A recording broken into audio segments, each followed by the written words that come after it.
It's 2 o'clock, so we'll get started. Thank you for attending the Fire and EMS information session. If you are here today, we are recording this session. And the way this is going to work is City Manager Doug Elliott will give a presentation reviewing some data.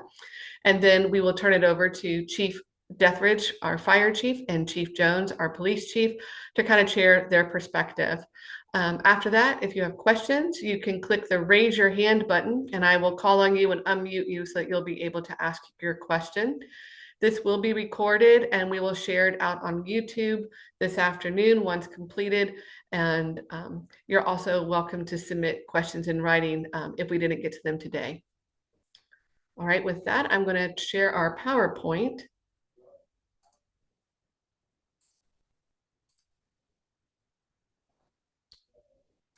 All right, Doug, can you see that? Yes. Okay. Okay. Well, good afternoon, everyone. My name is Doug Elliott, and I'm City Manager for the City of Oxford. And I'm here this afternoon to share with you some information about a very important issue that is on the November 5th general election ballot, Issue 2, a proposed 2.6 mil Fire EMS property tax levy. Next. Next slide, Jessica. Thank you. There are three reasons for this proposed levy, and I'll go over these with you. The three reasons are an urgent need for additional staff. Second, to eliminate deficit spending in our Fire EMS fund. And thirdly, funding for capital equipment replacement. Next. Here's a slide that shows how much we are understaffed in our Fire EMS operation. And if you look at the different columns, they represent the staffing in the area fire departments. And you can see Oxford is listed as in the last column. When this survey was done in 2021, we had 9 full-time firefighter paramedics, and we had 3,041 runs in 2021. If you take the number of runs and divide it by the number of full-time firefighter paramedics we had at the time, you get a number of 338 runs per full-time firefighter paramedic. And you can see that the other departments have quite a few less runs than we do, with the exception of Fairfield Township, who's added more firefighter paramedics since this survey was done. In fact, now I believe they have 24 in their operations. So they've been adding full-time firefighter paramedics since then. The other departments have also added firefighter paramedics. And so, but we wanted to show you this survey that was done in 2021 when we began talking about the need for additional staffing. Next slide, please. So currently, we have 12 full-time firefighter paramedics. We added 3 more at the beginning of fiscal year 2024. So this gives us 4 full-time firefighter paramedics on each shift, and firefighters work a 24-hour shift, 24 hours on, 48 hours off. So we supplement these 4 full-time firefighter paramedics with 2 part-time firefighter EMTs per 24-hour shift. And then during the school year, we add an additional part-time firefighter EMT. So our challenge as far as part-time employees go, it's been a challenge to find and maintain these part-timers. So we've lost now, not 5, but 6 full-time firefighter paramedics of the original 9, 6 of the 9. And they've left the city due in part to large number of incidents and lack of staff. They've gone to other departments in the area. Next slide, please, Jessica. Thank you. Here's a very detailed slide. And this presentation will be on our website, the front page. And we also have a Q&A for this issue 2. And we have additional information that I presented to City Council at a workshop in March of 2024. But here's a summary of the calls in our department from 2009 to 2023. And what you can see is that our calls have increased. We were at basically 1,472 calls in the city for a total of 2,347 in 2009. And that's jumped up to 3,206 calls. And it gives you a breakdown by entity. And you can see that the city and Miami's campus are the biggest users of this service. In fact, we are at 82% of the calls in 2023 out of the total. And you can see what the other jurisdictions are. Next slide. So basically, in the fire EMS operation, 70% of our calls are for EMS and 30% are for fire. In this particular year, it's less than the average. It was 66% were EMS calls, or 2,095 calls, and 33.9 were fire calls, 1,075. Of those fire calls, 1.3% were for building fires, or 14 total. And of those 14 building fires, we had a very low estimated loss in 2023. The loss was 9,200. So we're very fortunate. Many of our buildings uptown are sprinkled and alarmed with addressable alarms, as well as many of the new buildings on Miami University's campus. So that contributes to keeping the number of fire calls down, as well as the fire loss. Next slide, please. So if we're to add additional staff, how much does it cost? Each firefighter paramedic costs $172,428. This is based on today's dollars. And this basically includes a 24% pension, fire pension, and about $20,000 for employer-provided health insurance and other fringe benefits. So it's not entirely just salaries in that $172,000 figure. So using that figure, if we're to add 3 new staff, that would be just over $500,000, and that provides 1 additional staff per shift. And if we were to add 6, that would be just over $1 million, and that would provide 2 additional firefighter paramedics on each shift. So you can see it's very costly. The second reason that I gave, besides the need for additional staffing, was to eliminate the deficit spending that we have in the Fire EMS Fund 413. In 2021, we had a deficit of $101,000. In 2022, that deficit jumped to $329,852. And that's subtracting out the pumper that we purchased, which Miami University contributed 1/3 of the cost. So if I subtract the cost of the pumper, the $652,980, that brings the deficit down to this $329,652. In 2023, we had a deficit of $568,000. And this year, in 2024, we estimate that the deficit will be just over $900,000. And that includes a general fund, a transfer from our general fund of $400,000. So in summary, the beginning fund balance in fiscal year 2021 was $2.7 million. And the estimated ending fund balance for this year is $410,000. So you can see we've been witnessing deficit spending in this Fire EMS fund, and we need to stop the bleeding, if you will. Next slide. The third reason I gave was to replace capital equipment. We have a 2005 aerial ladder truck that we need to replace sometime soon. And that, at today's dollars, would cost us $2.25 million. Very expensive piece of equipment. We also have scheduled to replace a 2010 ambulance, and that's at this dollars, at today's cost, $375,000. 2 other items of equipment that we need to replace are the cardiac monitors, defibrillators. We have 5 of those at $60,000 each in today's dollars. That would cost us $300,000. And then 4 EMS cots that we need to replace at just under $300,000 total. Now, that's very expensive equipment. So the proposal that we have before you today is a 2.6 mil, 10-year real property tax levy dedicated to fire and EMS. The levy will generate $1,284,681 each year for those 10 years. This is based on the estimate that we got from the county auditor, the Butler County auditor. When we decided to go forward with this levy, we had to adopt 2 pieces of legislation.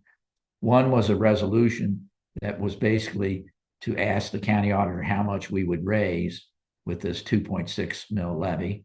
And then the second one, after we received her estimate, was to put a resolution of necessity on the agenda for City Council. They adopted both resolutions, and therefore it appears on the ballot. So, coupled with this, during the discussions with Miami University for their need to participate, because if you'll remember from that earlier slide, a lot of the calls are to Miami University's campus, both their facilities and the students that live on campus. So they contribute to our fire EMS calls. But with the property tax levy, Miami University is property tax exempt and it would not contribute. So we approached Miami and asked them to participate. And we came to an agreement where they will provide $1,270,000 each year for 10 years. However, this is contingent, their contribution is contingent on the passage of issue 2. So if issue 2 is adopted by the voters, we will get Miami's share and our property taxes, and this will result in new revenue of $2.55 million each year, which addresses this 12-year average annual deficit. What's the impact on a property taxpayer? Well, here are some examples, and you can get on the county auditor's site, and there's a levy calculator that you can look. If you look your parcel up, if you own property in Oxford, you can look your parcel up and see exactly what the impact will be with this 2.6 mil property tax levy. But here are some examples, and let's use 200,000. So if you have a home with a market value or an appraised value of $200,000, the assessed value would be $70,000 or 35% of that 200,000.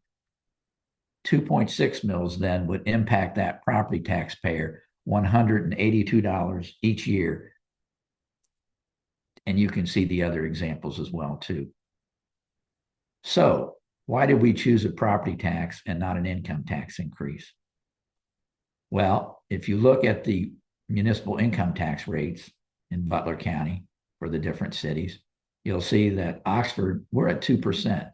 Plus, if you live in the school district and live in Oxford, you will pay an additional 1% school district traditional tax. So that equals 3%. None of these other cities have a school district income tax. Hamilton then is at 2%. Middletown is at 2%. Fairfield at 1.5%.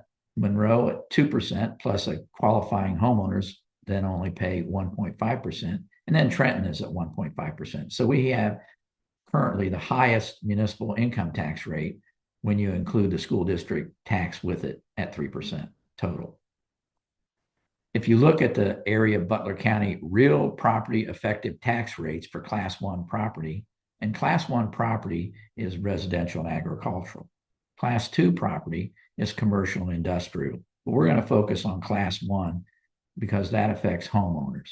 So basically, if you look at the area property effective tax rates, you'll see that Oxford has the lowest rate. The closest one to us is Fairfield with the Fairfield Central School District. So in the Oxford-Talawanda Central School District, we're just over 40 mils. And if we add 2.6 mils to that, we'll still be lower than most of the other jurisdictions except for Fairfield and Fairfield Central School District. Here's a chart then that puts all this information together. And if you look at the first chart, if you look at the, let's say the last column, it'll show you what the municipal income tax rates are in the different jurisdictions, which is borrowed from that earlier slide. The second column then shows the real property tax rates for the jurisdictions. And then the third and fourth columns then provide information on, in these jurisdictions, they have a fire EMS levy dedicated to fire EMS. And if, for example, you look at, let's choose Fairfield, they have a 9.25 dedicated fire EMS levy. The effective rate, though, is 6.58 mils, and that's due to the reduction factor. This came about in 1976 when the Ohio legislature adopted House Bill 920. And what it does is that basically then tax rates are reduced. If values go up through a revaluation or a triennial update, the county auditor then reduces that tax rate so that a city only brings in the same revenue that they originally had proposed. The only way they can bring in additional revenue is if there are new buildings added to their tax rolls. So that is why we show these effective property tax rates. And so once again, we do not have a property tax levy for fire EMS, but when you add 2.6 mils, you'll see that we're still very, very competitive. So what are we going to do here in the city? What will the city need to do, the city council and the city manager, if issue 2 is not adopted by the voters?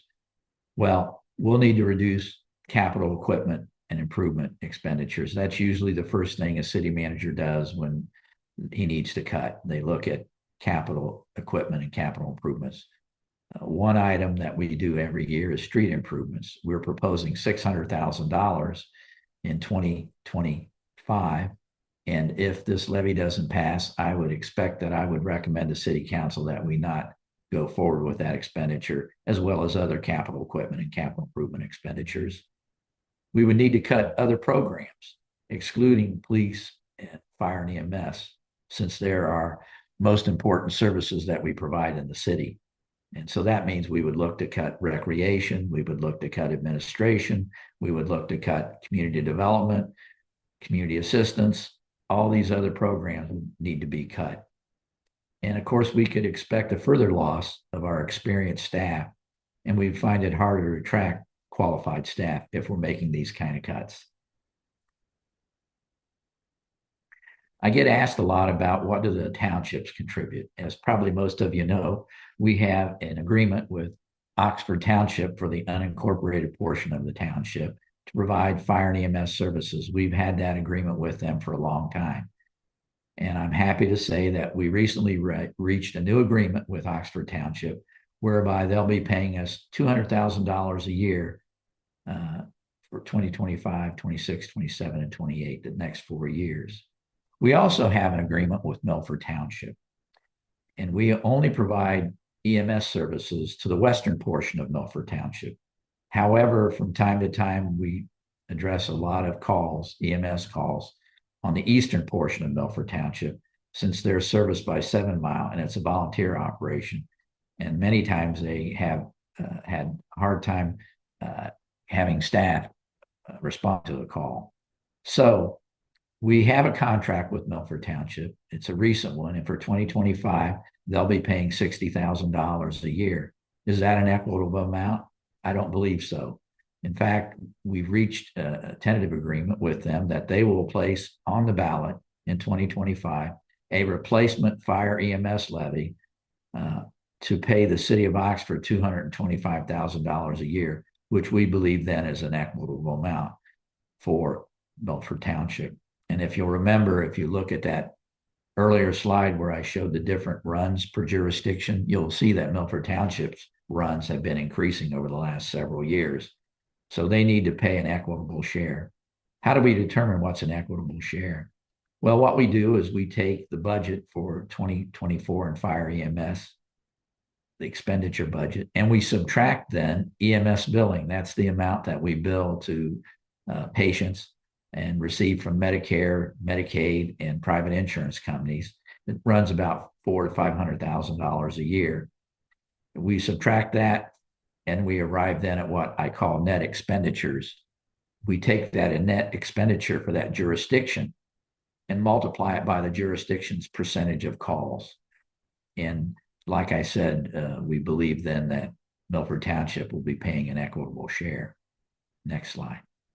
So we're at the point where you can ask us any questions that you have. And as I said earlier, we have a lot of information on the city's front page of our website concerning this issue 2 fire EMS levy. You'll have this PowerPoint, you'll have a Q&A, questions and answers on issue 2, and you'll also have information from a work session in March that I presented to the city council. And of course, anytime you can call myself or any staff member, John Deathridge, for example, our fire chief, our police chief, John Jones, and the assistant city manager, Jessica Green, and ask questions on this. So with that, I'll turn it back to Jessica. Right, thank you, Doug. At this time, I'm going to invite Chief Deathridge and Chief Jones to kind of share their perspective on this levy, and then we will open it up for questions. So if you do have a question, you can raise your hand with that button down at the bottom of your middle screen. I'll see that and I'll be able to unmute you. With that, Chief Deathridge, do you want to kind of share a few talking points on your perspective? Sure. Thanks, Jessica. A couple of things I wanted to mention. One of the items, we've had 6 full-time firefighter medics that we've lost over the last 2 years. And we've had to replace those folks with basic EMTs. So they don't have that level of training that the paramedics did. So by our guys leaving because of the workload and the lack of staffing, we're also losing the level of service we're providing. It's going down. So until we get these new guys that we're hiring trained as paramedics, there's certain calls where we will be providing a lower level of service. One of the things, there was a recent call, a situation that we get into a lot. A couple of weeks ago, I think it was spread pretty wide that there was an assault uptown in front of Brick Street, where a young man was choked out. He was choked unconscious and left laying in the street. While that was going on, we also had a cardiac arrest call out on 27 near Gilman's. Our entire 5-person crew was working that cardiac arrest when that assault call came in uptown. So we did not have anybody to respond. We had to rely on our mutual aid partners in Riley Township. The Riley Township operation is all volunteer, so it takes them a while to come from home, get to the station, and come up here. So it was probably close to 20 minutes before that young man that was assaulted had service there from an EMS provider. And those are the 2 things that I wanted to mention. And I think JJ has some things he'd like to talk about. And then I'm open for questions. Thank you, John. Chief Jones? Yeah, thank you, Jessica. As the police chief, I think this is a very important issue to public safety for our community overall. Oftentimes, the police department is co-responding with the fire department, whether it's an EMS call or a fire call. I think I can offer a historical perspective as I've been a police officer in this community for 22 years, and I've seen this department, the Fire EMS department, evolve over time, going from an all-volunteer department to a part-time staff during the day department, where you're still relying on volunteers, to now the full-time, part-time combination department that they serve. And over those years, when we had an all-volunteer squad, when there was an EMS call, you often got more people to show up. You had 4 responders in an ambulance. However, you waited for, 5 minutes for them to get to the station, 5 more minutes for them to arrive on scene. So the police officers are often faced with that situation of standing there waiting on somebody to arrive to help control that medical situation. And that's a difficult situation for our officers to be in. Now, while we certainly we have a much better response time and a much higher level of care with paramedics responding, so that's great, and it takes a load off of us. However, what we're seeing more and more are these cases where both ambulances are tied up, all the staff is deployed, whether that be out in Milford Township and maybe out of the Knolls of Oxford. And the situation, as Chief Deathridge described a few weeks ago, where a police officer is now waiting for 20 minutes for a mutual aid partner to get there. And we find ourselves in that situation more and more. As the chief, I don't often respond to the calls, but I can think of an instance not too long ago where I was standing in front of Kroger waiting on the Riley Township squad to get there. And I waited there for at least 15 to 20 minutes. And I didn't want to move that person for fear of harming them more. So it's just a difficult situation. I think it's important for safety in our community. And I definitely see the need for staffing. Many people will say, well, if we reduce some of these unnecessary calls, will that help? Well, certainly that's something we want to work on. But 5 people at the scene of some of these calls, 5 people from the fire department is just not enough. And I've seen that firsthand too. Earlier this year, a traffic crash, 1 vehicle, 1 occupant, into a pole, serious injuries, serious entrapment. Our crew that responded from the fire department worked diligently, but that was not enough. We still had to call mutual aid for a single vehicle accident for a single patient. Imagine if they were tied up out at, say, Woodland Country Manor, and now we're strictly relying on basic EMTs from mutual aid departments. So for me, it's quality of life for the citizens in our community. It's also that protection it provides to the police officers who are working should one of them get hurt and need EMS. So I think it's a critical issue. I think it's, certainly we are public servants, and we, we'll do the best we can with what public funds we get. But I think it's a very critical issue at this time. So thank you. Thank you, John. At this point, if you have a question from the public, this would be your opportunity to raise your hand. You can do that by clicking the raised hand button at the bottom of your screen in the middle, and I'll see that and allow you to speak.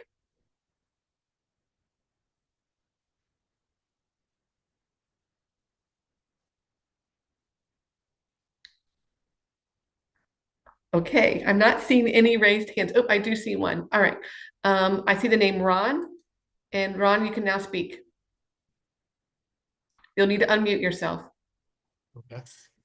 There you go. Thanks, Jessica.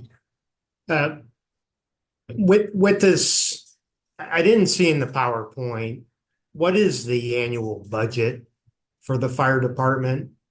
And should the levy pass and the additional revenue come in, what is the department, what's their best case scenario for additional firefighter, paramedics that they would hire? Thank you, Ron. Doug, I have you, hold on. I need you to unmute.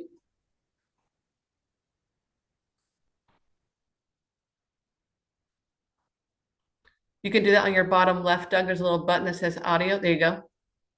Okay. Ron, I'll have to go get the budget to give you exact numbers, but we're showing a deficit. And that was basically after we added 3 firefighters this year, and the estimated deficit is $900,000. So we want to add 3 additional firefighter paramedics beginning fiscal year 2025. And in order to do that, I'm going to have to basically cut some other departments and basically, maybe not bring those 3 additional firefighters on right away. But, we just have to eliminate the deficit spending. And we have included in our budget, I believe is on the website that I proposed for 2025. We're including that levy in there, but you can take a look at that and subtract that levy as well as Miami's contribution. As I said earlier, we're running significant deficits, and it can't go on forever. No jurisdiction, no fund, no budget can continue deficit spending for long. Ron, I wrote down your question, and we can email you our last year's budget and then our proposed budget for the fire and EMS. But the annual income from the levy will be 1.27 million. Miami's contributing 1.27 million. And so that will fill the deficit that we have projected to allow us to hire appropriate level of staffing for our fire and EMS services. Good question. Thank you, Ron. Thank you. Any other questions from the public today?